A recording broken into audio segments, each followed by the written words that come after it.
Hello বন্ধুরা, good morning. দেখো সকালবেলা আজকে আমি সকাল সকাল কি করছি, চাউমিনের মধ্যে খুব অল্প সাদা তেল দিয়েছি, গাজর দিয়েছি, ডিম, কাঁচা লঙ্কা কুচিয়ে দিয়েছি, গোলমরিচ দিয়ে আজকে ভাবলাম যে একটু রোজ রোজ মুড়ি তরকারি খাচ্ছে তোমাদের দাদা, তা ভাবলাম যে একটু ছেলে বাবা সব আজকে চাউমিন করবে। তোমাদেরকে তো রোজ অন্য কিছু টিফিন দেখাই, আজকে ভাবলাম একটু অন্যরকম হচ্ছে।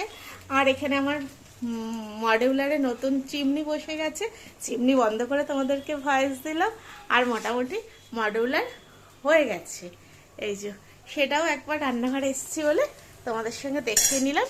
এই যে দেখো আমার মডিউলার হয়ে গেছে। কাজ চলছিল বলে আমি ঠিক করে ভিডিও দিতে পারছিলাম না, কিচ্ছু করতে পারছিলাম না। এখন একটু আধটু কাজ হচ্ছে, তা আজকে সকাল সকাল চাউমিনটাও করে নিলাম আর তোমাদের সঙ্গে একটা ছোট্ট ভিডিও শেয়ার করে নিলাম। ঠিক আছে, চলো টাটা।